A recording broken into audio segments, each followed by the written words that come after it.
السلام علیکم ورحمۃ اللہ وبرکاتہ۔ ناظرین کرام، نماز تہجد پڑھنے والے حضرات ایک غلطی اکثر و بیشتر کرتے ہیں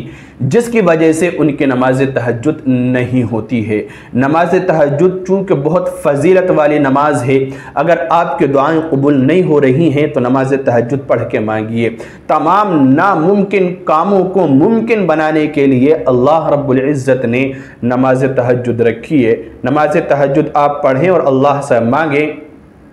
تمام ناممکن کام آپ کے ممکن ہو جائیں گے، ساری مرادیں پوری ہو جائیں گی، ساری مشکلات آپ کی دور ہو جائیں گی۔ نماز تہجد پڑھتے ہیں لیکن اس ایک غلطی کی وجہ سے جو ابھی میں آپ کو بتانے جا رہا ہوں، نماز تہجد ہماری قبول نہیں ہوتی ہے، جس کی وجہ سے اللہ رب العزت ہماری مرادوں کو پورا نہیں فرماتا اور اللہ رب العزت ہماری التجاؤں کو پورا نہیں فرماتا، دعاؤں کو قبول نہیں فرماتا ہے۔ وہ ایک غلطی کیا ہے؟ دیکھیے، سنیے توجہ کے ساتھ۔ اس سے پہلے کہ وہ غلطی بتاؤں، ایک بات یاد رکھیں، کوئی بھی عبادت ہو، کسی بھی طرح کی عبادت ہو، اس کی قبولیت کی دو شرطیں ہیں۔ اگر دو شرطیں پائے جائیں گی تو وہ عبادت قبول ہوگی۔ وہ دو شرطیں کیا ہیں وہ جان لیں، اس کے بعد وہ غلطی میں آپ کو بتلاتا ہوں جو نماز تہجد میں اکثر حضرات کرتے ہیں۔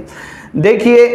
دو شرطیں اگر پائی جائیں گی تو وہ عبادت قابل و قبول ہوگی، چاہے وہ کوئی بھی عبادت ہو، کسی بھی طرح کی ہو۔ نمبر ایک، وہ عبادت اللہ رب العزت کی رضا کے لیے ہو، اللہ رب العزت کو راضی کرنے کے لیے اور خوش کرنے کے لیے، اور اللہ رب العزت کا حکم سمجھتے ہوئے اگر ہم عبادت کریں گے تو وہ عبادت ہماری قابل و قبول ہوگی۔ اور اگر اس عبادت کے اندر ریاکاری شامل ہوگی، دکھلاوا شامل ہوگا، کسی کے ڈر سے ہم عبادت کر رہے ہیں، اللہ کی رضا کے لیے نہیں کر رہے ہیں، اللہ رب العزت کو خوش کرنے کے لیے نہیں کر رہے ہیں، تو پھر وہ ہماری عبادت قابل و قبول نہیں ہوگی۔ یہ بات آپ یاد رکھیں۔ پہلی شرط ہے وہ یہ کہ اللہ کی رضا کے لیے عبادت ہو، اور دوسری جو شرط ہے کہ وہ عمل، کوئی بھی عبادت ہے، وہ سنت کے مطابق ہو۔ سنت کے مطابق ہونے کا مطلب یہ ہے کہ اللہ کے نبی علیہ السلام نے ہمیں جس طرح سے عبادت کرنے کا حکم دیا ہے، کوئی بھی کام ہے، کوئی بھی عمل ہے، جس طرح سے کرنے کو کہا ہے اسی طرح سے کریں،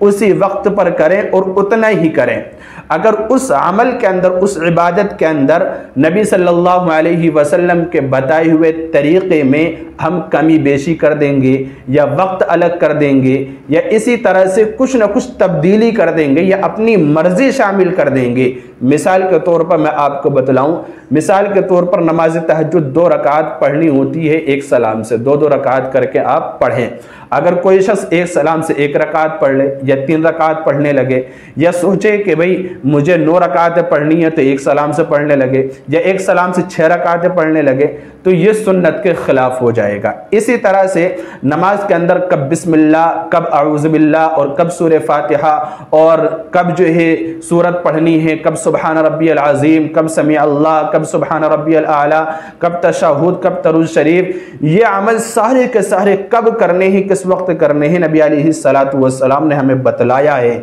تو اس طریقے پر اگر ہم عمل کو کریں گے سنت کے مطابق، یہ کہلاتا ہے، اس طریقے پر کریں گے تو پھر ہمارا عمل اللہ رب العزت کے یہاں قبول ہوگا۔ تو پہلی شرط اللہ رب العزت کی رضا کے لیے عمل ہو، اور دوسری شرط سنت کے مطابق ہو، یعنی رسول اللہ صلی اللہ علیہ وسلم نے جس طرح ہمیں عبادت کرنا بتلایا ہے اس طرح سے عبادت ہو۔ تو یہ باتیں اگر آپ کے سمجھ میں آ گئی ہیں تو اب یاد رکھیے، نماز تہجد میں جو سب سے بڑی غلطی ہو رہی ہوتی ہے ہماری مسلم بہنوں اور بھائیوں سے، بیٹیوں سے، ماؤں سے، وہ یہ ہے کہ سطر کھلا رہتا ہے۔ سطر کی سب سے بڑی غلطی ہوتی ہے۔ مثال کے طور پر بہنیں جو غلطیاں کرتی ہیں، مسلم مائیں بہنیں، وہ یہ غلطی کرتی ہیں کہ